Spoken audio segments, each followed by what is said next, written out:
Þorbergsson, Valbert skorar! Valbert Gunnarsson hefur skorað. Ragnar Margeirsson og skoðamark! Glæsilega gert! Óskar Rafn á móti Bjarna. Og Bjarni með góða sendingu fyrir og það aftur Ingólfsson!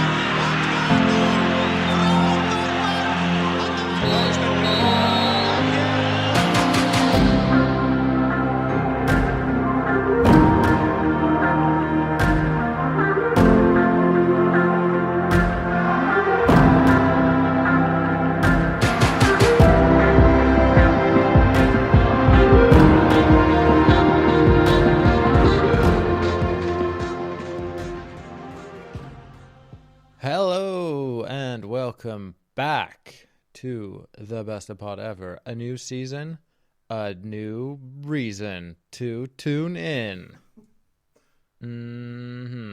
I am Ragnar and I am joined, or I guess I am joining, I don't know. Either way, I am also here with Tryggvi. And we are here to guide you into the freshest of seasons, the newest, the shiniest of seasons. It's true, we're back. Season is upon us. We fizzled out a little bit last season. We didn't manage to wrap up as we wanted to, but we're back now. We have some new ideas we want to do. We're excited to be back and to talk to you again. Amen to that. But the peeps are here for some feeps. Oof. So let's dive right into the results. There's been one round that just wrapped up this past weekend and Monday, as they are wont to do up there in Iceland. And I guess we just rattle off the results, shall we? Shall. We shall. Stjarnan beat FH 2-1. IA beat Fram 1-0 away, so 0-1. Valur Vestri draw 1-1. Excellent news. Víkingur beat IBVF 2-0. KR a draw there 2-2, and then Breiðablik beat Afturelding 2-0. Maybe a little bit of a difficult game there for Afturelding to kick things off. It's a good way to play your first ever game in the top division. Do it against the champions away. Yeah. Get it over with. Yeah, true. I guess it is the best. It's just there's no pressure, literally. Just go out there and have fun, boys. Type of game. But 2-0's not that bad. There's could have been worse. But any major upsets in this? I guess Valur Vestri is the big upset. This was much as a much. Sort of this game could have happened last season, apart from the newly promoted teams. Obviously, I thought most of the teams kind of did what they did last seaon. Valur, yeah, unfortunately for them, seem to be continuing. At least, I mean, this is a very small sample size, but yeah, seem to struggle to put away chances. And Vestri stole with a crazy own goal. Got the lead, and yeah, maybe could have gotten more points. But yeah, it's another disappointing start for Valur, another disappointing game for Valur. But Vestri seem to be out there to prove people wrong. A lot of people predicting them to go down this season, for the Vested adventure to be over. So 1 point on the board. They're halfway there. Exactly. How many points for theoretical safety in Bestadeildin? Is there a rule of thumb here? It's a good point. So last season it was 25 points. Vestri saved themselves by, technically goal difference, but yeah, that was sort of confirmed before goal difference was a thing. So 25 points last season. 25 points got you relegated the season before. So yeah, same. Anything above 25 points. 25 points in 22. So 25 points seems to be the. So get 26 points and you're safe. Seems to be the. All right. Well, they're the rule of thumb now. It's not so. They're about whatever, a couple of % of the way there. Yeah. So that's not so terrible. So good job, Bestadeildin. Good job, Bestadeildin. I guess the main talking points are going to be red cards in this round, right? Maybe rather than results. I mean, the results, yeah, like we said, nothing crazy. Viking could obviously expected to beat IBVF.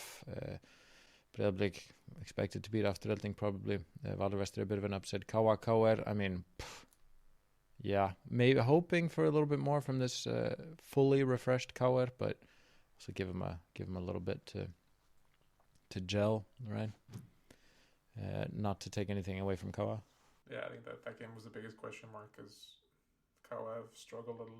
They've done sort of okay in preseason, struggled a bit with injuries, brought some last-minute signings. Johan Simonsen, I think his name is, brought him back. So they're sort of building up slowly now. Johan Simon, sorry, Edmundson, brought him back. Had some issues with goalkeepers, lost some good players. KR's always like this. You have no idea where they're going to end up. Some people always predict them Europe. Some people predict them relegation, and yeah, there's no way of knowing. KR, yeah, that's also, they're quite chaotic. At least in the first game of the season, a lot of people playing their first game in the league, playing in the first game for KR. And Oscar, the manager, said that he could see that there was quite a lot of pressure, quite a lot of sort of nervosity around the team. So yeah, maybe 2-2 for KR is not that bad, and KR probably would have liked to come get a home win. They need their home stadium to be a fortress again. So maybe more disappointing for them. Yeah, especially with KR reduced to 9 men towards the end. Yeah, like you said. Yeah, if we just have a little talk about the red cards, we can start with KR, I guess. So Aronsé picks up a red for what is referred to as an elbowing. I'm not fully convinced, perhaps. I mean, Bjarni Guðjónsson is also not fully convinced, but me and him are, I guess, both biased in the same direction. But I mean, if you look at the replay, first of all, the replays for Bestadeildin, unfortunately, are not World Cup level. So you're kind of just limited to the match feed, sort of zoomed in and CSI enhanced. But they are sort of tussling for the ball, right? And he goes out in front of him, and then he suddenly stops to willingly at least bump him in some capacity. But whether it's an elbowing, I mean, the arm doesn't look to raise to face level. I don't know. I mean, whatever, I guess. But I mean, it didn't really look like much to me personally. Oh, it's one of those things that it's a red. I think like Bjarni Guðjóns and some other people say that it could have been a yellow. I think that's very. I mean, it's yeah. I think when you see someone saw it on the pitch, and I guess you can, if his arm was raised at all, I guess you can argue for the red card. It's always hard to see things, like if you see it from a certain angle, maybe you see him looking, if he looks back and tries to sort of go towards his face in any way, I guess they can argue for a red card. But yeah, I guess it's the suspension now for 2 games, which people aren't super happy about, especially we had it last season, a bit of controversy with elbows and who gets how many games. So that seems to continue. There seems to be some discrepancies on how many games people get, and seems to be a little bit up to this disciplinary board. Yeah, I mean, we've had issues with this disciplinary board in the past, largely just because it seems like a bit of an amateur hour. We meet once a week or whatever the hell it is at this time and stuff. Like, come on, guys. Yeah, exactly. We had that at some point last season, right? They met at a point when, so the reason some guy could play in a game was because he played before they were meeting, and because they always meet on Tuesdays or something. Yeah, it's very it's weird, but it's just one of those little quirks of the league, I guess. Yeah, and then the Hjalti red card, I guess. I mean, 2 yellow cards, so no sort of threat of further suspension there. But yeah, a bit of again nervosity and yeah, maybe a bit of frustration about feeling they should have been leading. They had some good chances to lead the game, and got the better of them there. Yeah, but these things happen. And then we had the Gylfi Red in his debut for Víkingur. Stupid tackle from behind. It's very unnecessary as a tackle. Not very professionally executed. From behind, gets his ankle, takes him down. I mean, it was always going to be a red. 1 game suspension, I guess, is fine. But I mean, this is the funny thing that, like, the Gylfi tackle is more dangerous to the health of the opponent than the Aron thing. Quite clearly. Yeah, that's what I was gonna say. It's we're lucky that it ended as it did, because I mean, it's if the foot planted differently or whatever, and we could be facing a pretty serious injury. Yeah. Whereas, I guess if you punch someone in the face with an elbow, I guess it could, but you can do serious damage, but you have to really try. Yeah, you have to really, really go for it. Like, I don't think it was never going to cause serious injury. It's one of those things, I don't know. Like, yeah, the punishment doesn't always quite fit the severity. I mean, it depends on what you call the severity, but it seems to me that, like, the sort of, squaring up to someone and, like, picking a bit of a fight or whatever is always looked at more harshly, because, I don't know, it gets people's blood boiling a little more than a reckless. A reckless tackle like this, you break his ankle and stuff, he's out for the season potentially. He might be never the same player again. I don't know. It's much more dangerous, really. And it was such a pointless tackle that, like, giving him 1 game and just like, oh, you. I don't know. It's weird. It's always weird. These things are never quite right. But no, and apparently this was his first red card since playing in Swansea back in the day. So. Oh damn. So we'll see. Maybe if he gets more red cards, maybe he'll develop a bit of a reputation. But so far I guess people are looking at it as well like that he's one of the golden boys, made a mistake. Yeah, I mean, it's bad for the league if he's out for too many games. What are people going to watch? But it's fine. It all ended all, and I think I was listening to Coward has a podcast in Icelandic, so don't go listening to that instead of ours.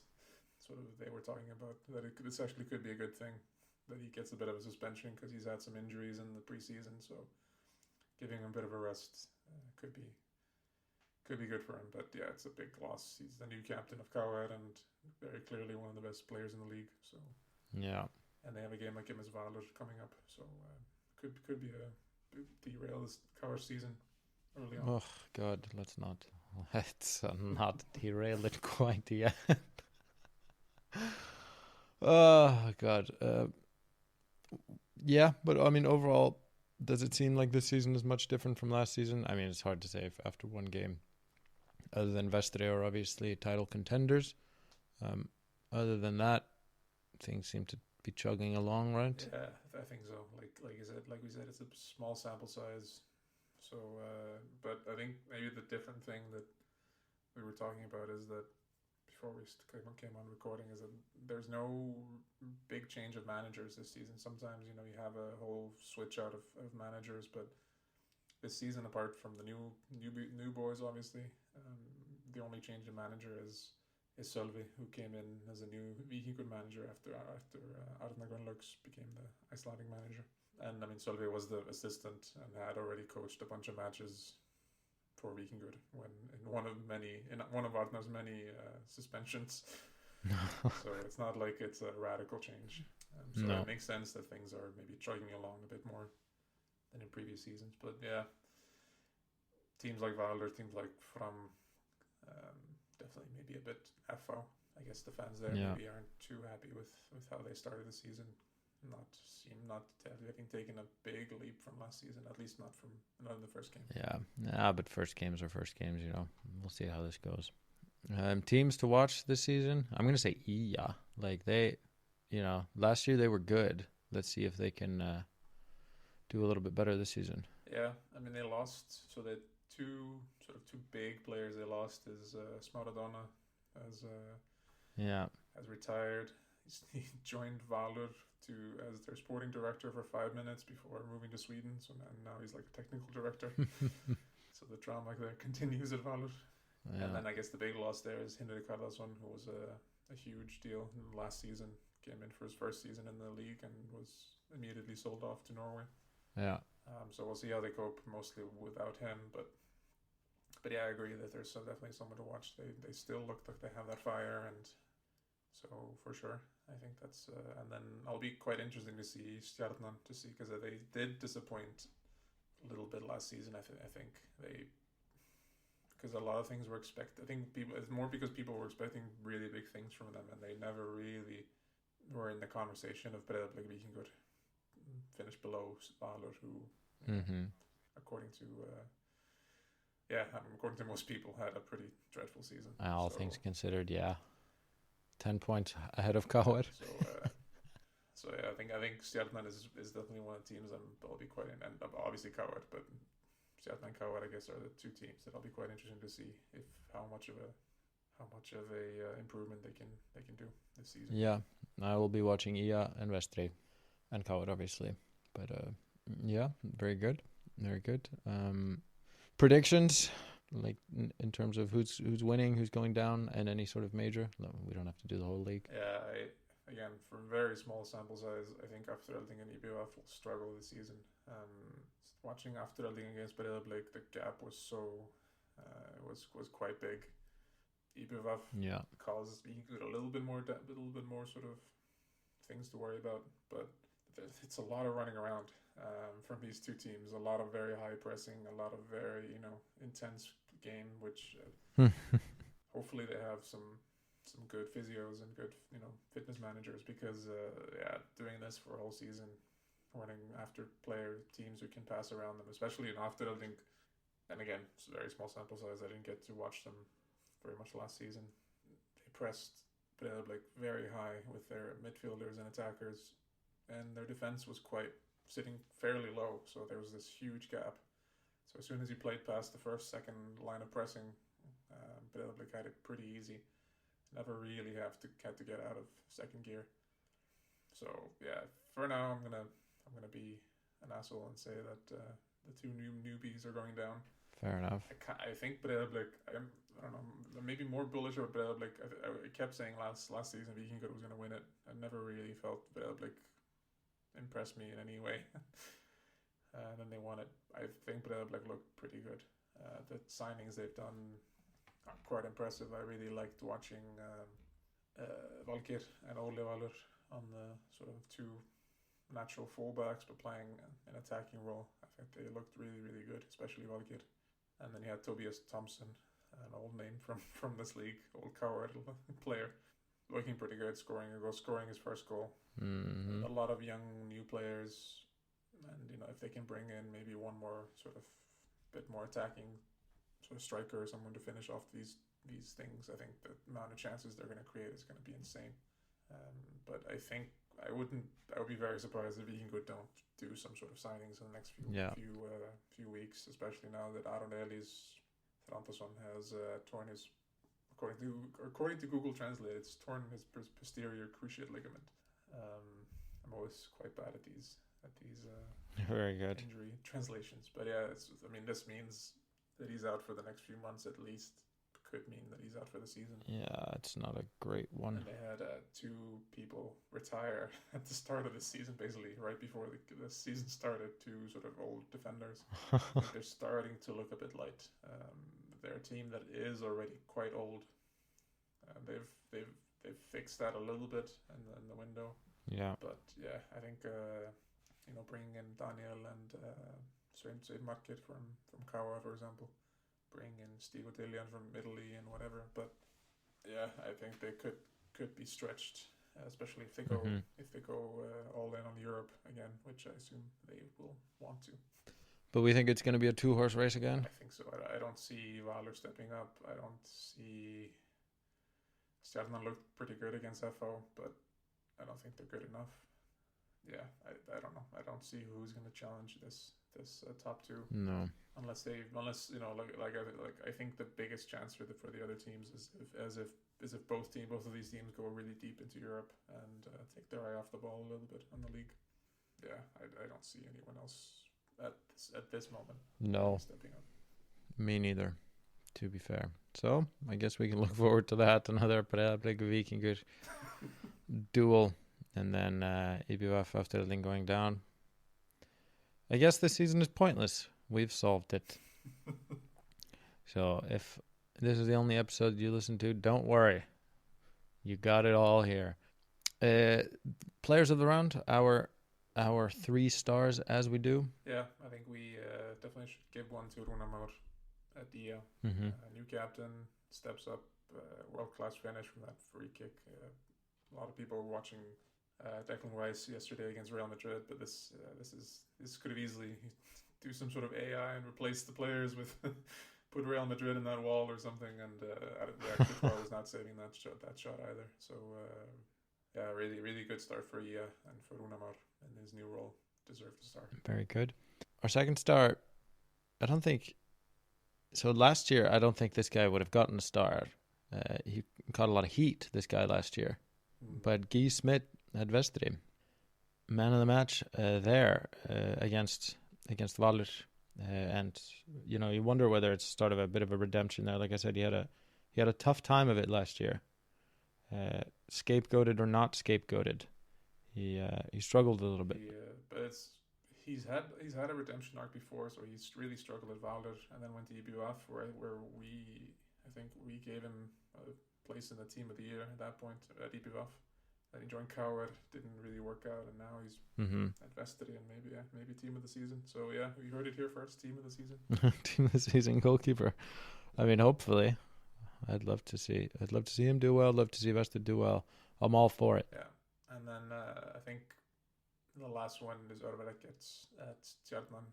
Scored a goal in quotation marks. And but yeah, it was just generally a huge hassle for FO, and will be. Yeah, I mean that Tjarnan front line of Örvar, and then the 2 old Vestri boys, Benedikt and Andri Rúnar. This could be it's going to be a pain in the ass for almost all defenses, but yeah, Örvar deserves the credit for the goal he did or did not score. So it was our listener question, and 58% of people said no. Honestly, I don't see how this 42% of people can say yes, because there's no way, like in a court of law, you would never convict. There's just simply not enough evidence. It's crazy. Like in Stjarnan posting some fucking smoking gun photo taken at a weird angle, it tells you absolutely nothing.